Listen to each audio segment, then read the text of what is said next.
Hello there and a very warm welcome to yet another brand new episode of your very own show, Colours of India. Like every week, I'm back with all the cultural updates this week. But first, a look at the highlights. Our top story this week is the Odyssey dance recital by a Kolkata troupe, the Sarangi recital and a Kulfi treat. The secret to the continuous vibrance of India's centuries-old cultural tradition has to be the dedication and devotion of thousands of cultural artists around the country. First up today on Colours of India, an Odyssey recital by a troupe from Kolkata.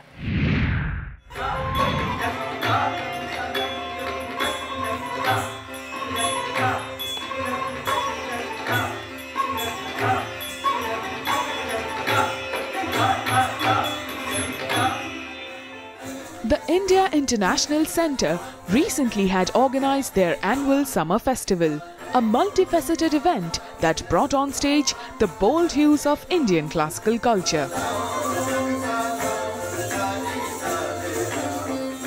Hailing from the City of Joy, Rajib Bhattacharya and his group inaugurated the evening with traditional and epic presentations in Odyssey.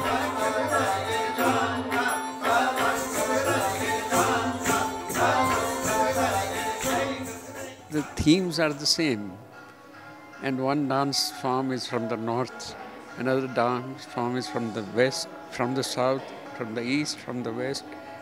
But I feel this country is held together by our culture, by our, which binds us together. Because, and the youth, of course, youth must be educated as to what this nation is. You see, and culture helps tremendously.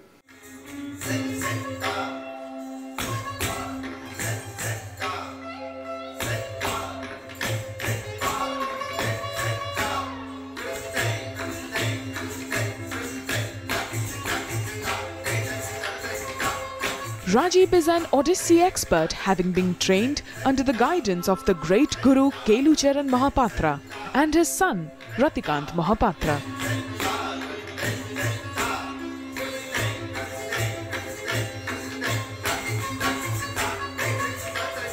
The versatility and a fine tinge of his gurus could be seen in his solo performance in honour of Mahadev or Lord Shiva.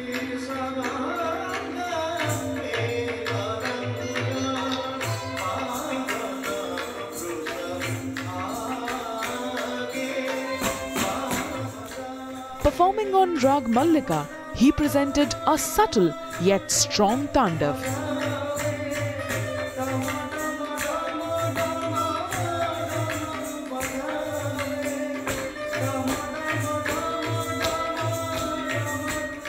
Anybody who has any sort of a connect with dance or music, being rooted in the traditional dances is absolutely necessary. And our children are learning dance, and for us this exposure to them in the form of the beautiful representation that dance makes possible of theatre, dances, drama, men, women coming together to put together a beautiful art form.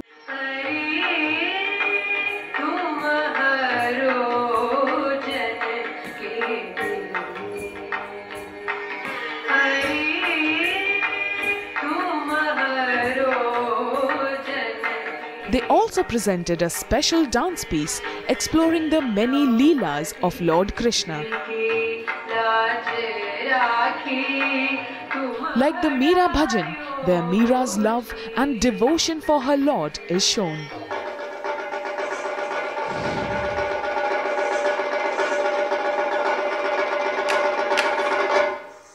They also reenacted the epic dice game and Draupadi's Chirharan from the Mahabharata, a moving yet powerful presentation.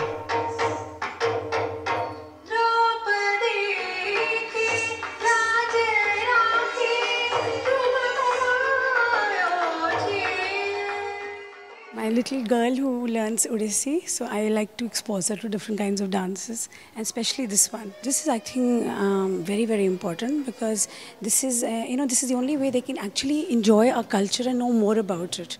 So, and since she's learning, I think to develop her interest more and more in the same art.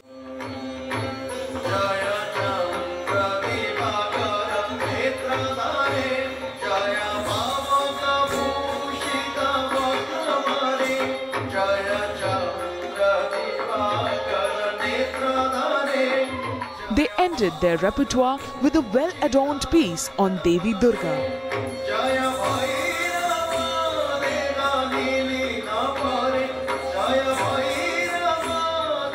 The Mahishasur-Mardini, based on Rag Bhairavi, here the Tribhanga technique in Odyssey came out beautifully.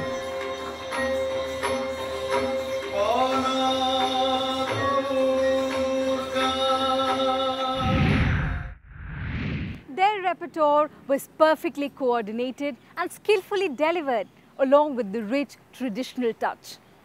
Moving on to our next story, where we present to you the lives of refugees through Raghu Rai's latest exhibition, Longing to Belong, Refugees in India.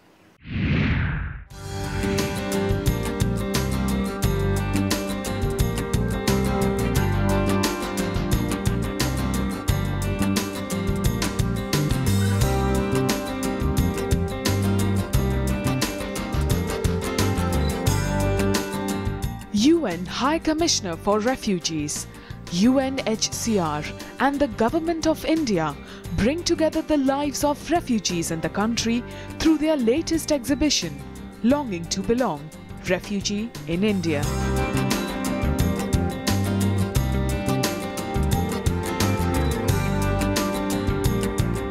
These photographs come alive through the lens of ace photographer and Padma Shri awardee Raghu Rai.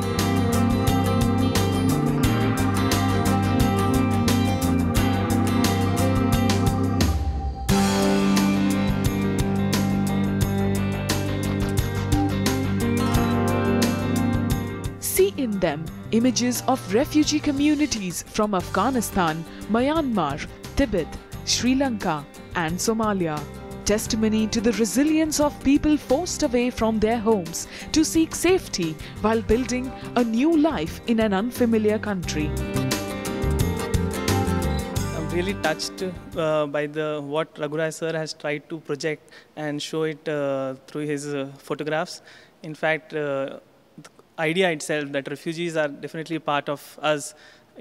Everyone is one or the other way is refugee in their own lives. I mean, yes, people coming from all over the world. Definitely, as we Indians, we believe in Vasudha Vasudev Kutum, so which is a very nice thing. And often we see them passing by, but we never acknowledge them or recognize. But I'm so thankful and happy that Raghu Rai sir has showed us what he could see from his lens to our eyes.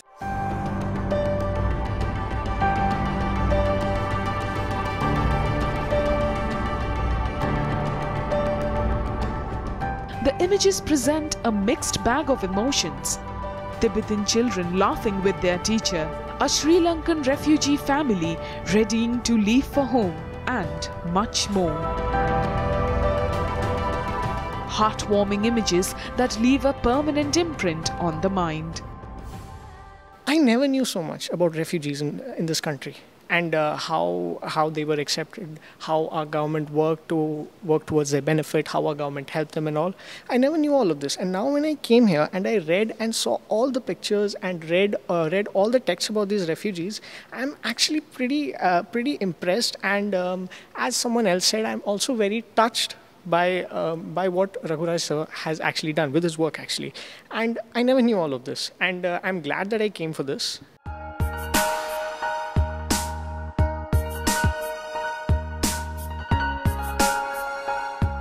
The pictures perhaps remind the legendary photographer of what it means to be a refugee himself.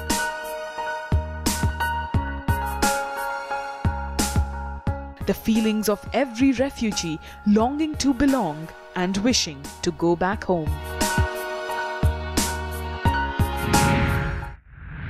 Personal insights from Raghu Rai's lens, through which he's once again captured public imagination. With that, we head into a very quick break. Lots more coming up on the other side. Don't go anywhere.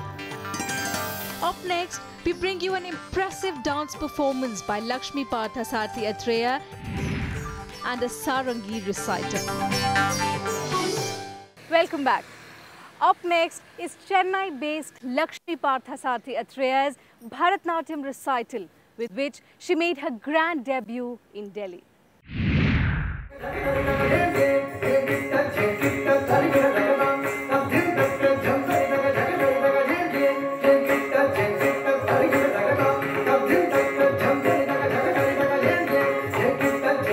Fluid grace, seamlessly blending with music.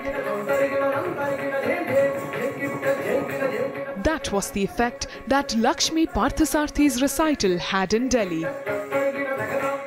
Trained under eminent danseuses Chitra Vishveshwaran, Lakshmi started the performance with her guru's composition, Pushpanjali.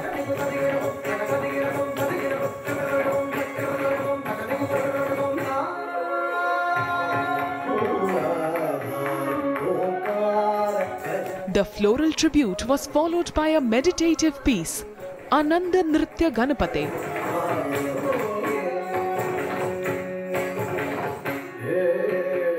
Lakshmi is a wonderful dancer and she's Chennai based, and I'm really happy that she's getting opportunities to come to Delhi and perform, because Delhi dancers end up dancing in Delhi and Chennai dancers end up dancing in Chennai. So it's very important for Delhi dancers to be seen in Chennai and Chennai dancers to be seen in Delhi, because there's talent all over.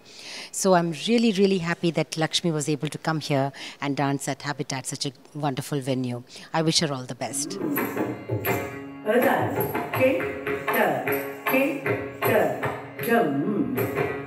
In the Padavaram, Lakshmi presented a kriti based on Saveri Raga to emphasize Karuna Rasa.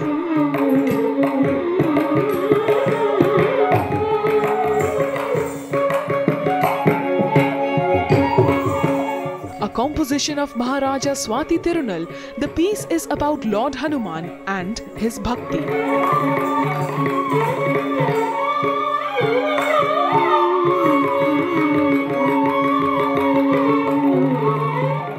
Lakshmi depicted the many facets from the life of Hanuman, from being Lord Rama's messenger to flying to Lanka to bring back Sita.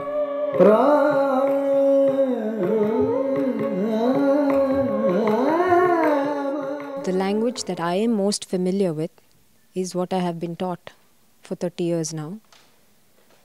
It is traditional, with the very fact that I am interpreting it, or rather what each person, each artist kind of puts in their own, apart from what you've been taught, finally what you present or what you do at that point is your own.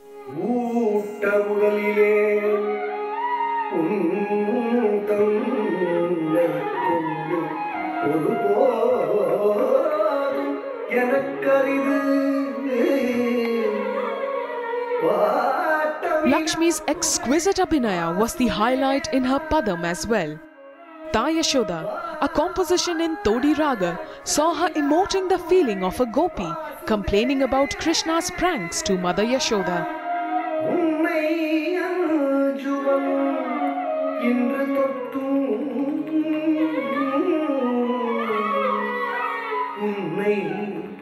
When Ma Yashoda tries to investigate, she learns that her son is the reincarnation of Narayana, who has taken birth to bless mankind.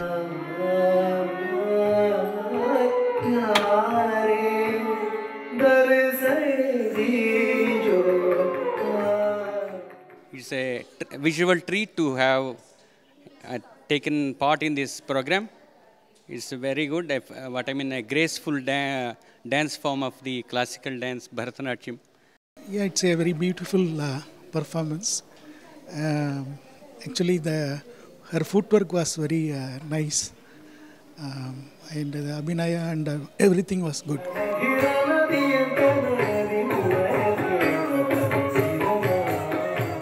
Lakshmi ended her performance with Madhurashtakam, a piece that showed the phenomenon of yin and yang, conveying the importance of striking a balance in life.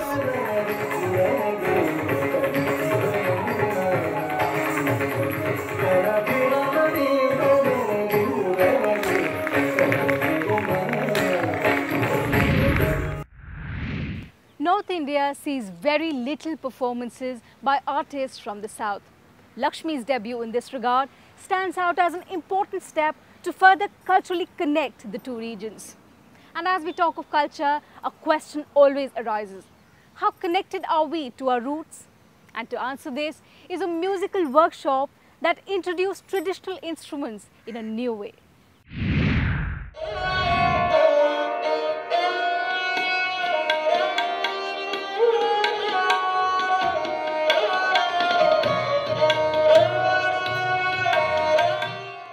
The experience and opportunity of having to listen and learn from ace Ustads and top-notch musicologists sitting ever ready to render their knowledge onto eager enthusiasts is surely exhilarating.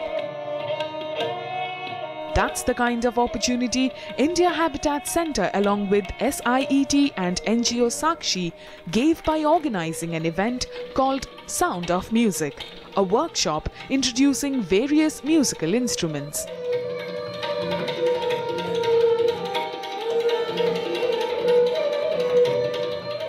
One amongst them was Ustad Ghulam Ali, who gave us a glimpse into the intricacies of a Sarangi. There's so many beautiful instruments in our Indian music which we don't hear separately. We hear it in a concert accompanying a master Ustad. The only way to remedy is to make it available on wide and large platforms like this. When you've heard him once, the next time, believe me, if I see in a concert that Ghulam Ali is playing the Sarangi, I'm going to go to that concert because it speaks to my mind and my heart. Hailing from Panipat Gharana, Ghulam Ali, accompanied by his fellow performers, was also joined in by the youngest generation of their Gharana. Already having started to sing at this tender age, they presented a bandish of Agra Gharana, Payaliya Jhankar.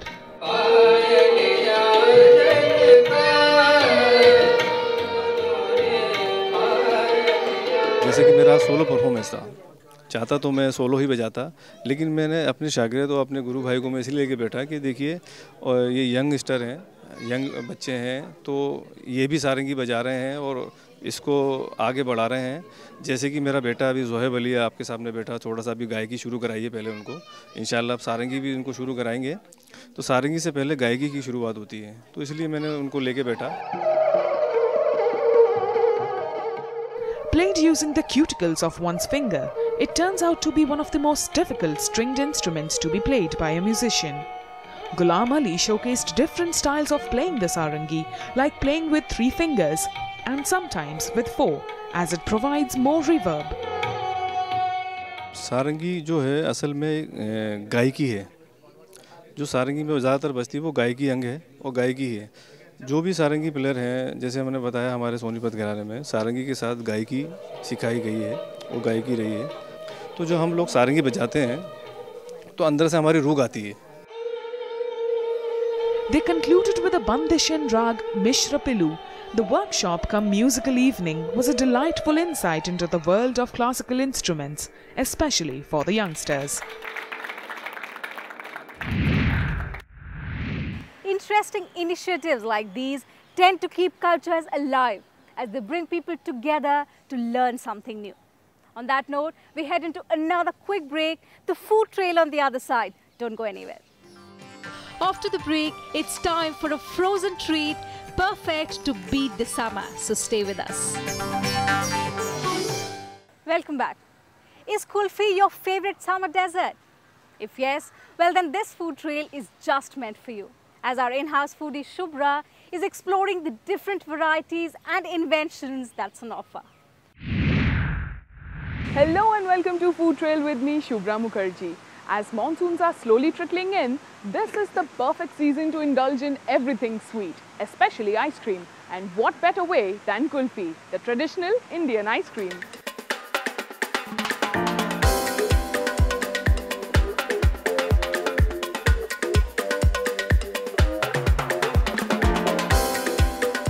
And this brought me to Krishna Di Kulfi, where I found some of the most traditional and absolutely unexpected flavors there could have been.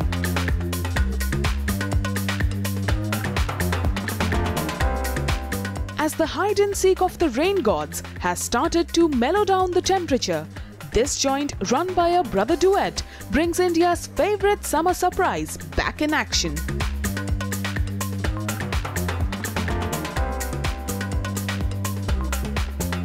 अगर देखा जाए तो खाने के बाद तुरंत बाद थोड़ा सा मीठा खाएं, थोड़ा सा, तो खाना जल्दी हजम हो जाता है। अगर आप गौर से देखेंगे तो थोड़ा ज़्यादा खा लेंगे तो वो हैवी हो जाएगा।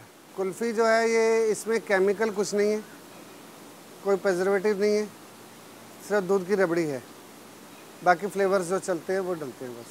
खाने में तो सारे पसंद करते हैं वैसे तो जो स्पेशल कई कहते हैं बहुत ही ज़्यादा स्पेशल है तो एक तो मलाई वाली हो गई, एक पान वाली, गुलकंद वाली और चीकू, ये तो ख़ास पसंद करते हैं। केसर पिस्ता ख़ास पसंद करते हैं। उसके अलावा सारी अलग अलग है, कोई गुलाब के फूल वाले भी पसंद करते हैं, गुलाब के पत्ते डाले हुए उसमें हमने। लोग आके यहाँ पे तो यही कहते हैं खाना है पंडारा रोड में खाना है, उसके बाद यहाँ की कुल्फ़ी नहीं खाई तो समझो हम मार्केट में ही नहीं आए।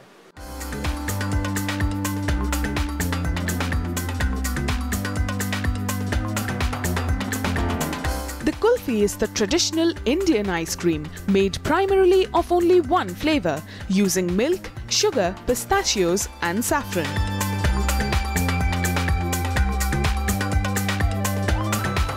History shows that the Persians, Romans, Arabs, Chinese and the Indians were the firsts to invent and experiment with ice cream. And as we talk of experimentation, Krishna Di Kulfi offers up to 51 varieties, keeping ample choices for the ones with sweet tooth to traditionally end their meal with a sumptuously sweet kulfi. They've got a lot of variety. The quality of the kulfi preparation is very good. So if you keep on dropping in and taking various, variety of taste, you develop. And they've got a nice flavor also, which they have kept. And they have maintained their quality throughout the years, from the time, I was in school, coming here all together.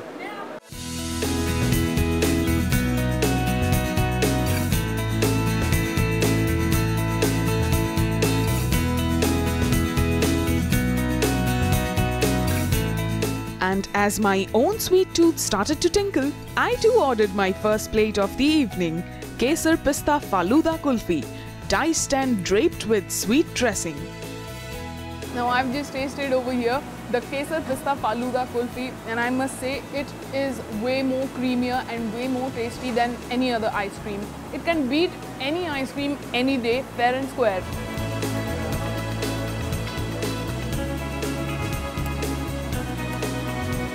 It's all about the texture over here.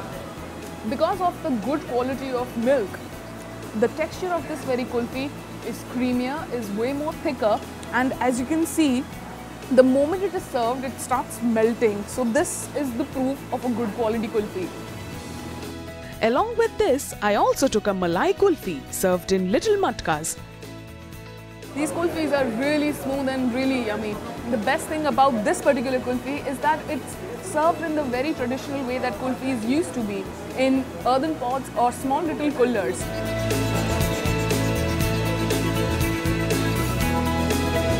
Now when you're served a kulfi like this, it remains cooler or in shape for a more longer time and keeps the texture of the kulfi intact as well.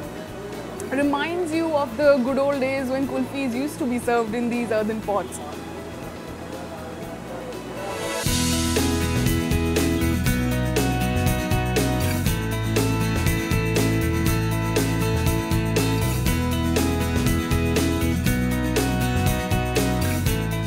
For the calorie conscious, they also have many sugar-free kulfis that satiate the thirst.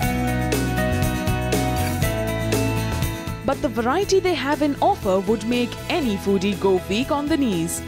From strawberry to mango to mixed fruit and their most acclaimed pan flavor. Now this kulfi is the pan kulfi, and if you are a pan lover, you will absolutely love this. Very, very tasty. You can get all the flavors of pan, and little bit of gulkand is also over here, so you'll get a very delicious flavor of that as well. But at the end, it's very sweet, it's very smooth again. if that wasn't enough, surpassing their own set merits, they also created a coriander-flavored kulfi. Now, out of the many varieties of kulfi that they serve over here, and I've been told they have at least 51 varieties of kulfi, 51, out of which I've taken one particular kulfi. Now, this is the coriander kulfi. Yes, you heard me right. It is coriander.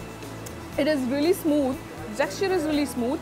But then there are little pieces of coriander leaf mixed with the normal mixture of kulfi, which makes it really refreshing and beats the summer heat really well. The coriander in it, and of course the smoothie texture of kulfi.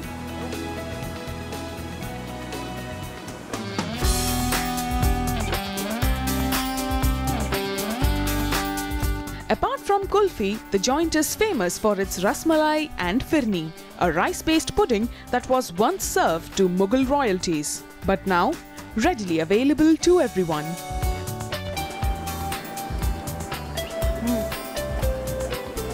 This place is also famous for its rasmalai and its firni. Now over here, I've just tasted the firni, which is a mixture of rice and lot of dry fruits. And I must say, the taste is really overwhelming. It is very smooth, and as you can see, the sunny bright color can lift anybody's spirit. So, as I'm heading back to relishing my sweet dishes, it's over to you, Teena. One word of advice would be, eat those kulfis quickly before they melt away. And with that, we come to the end of our show. Don't forget to tune in same time next week for more colorful stories. Until then, it's a goodbye.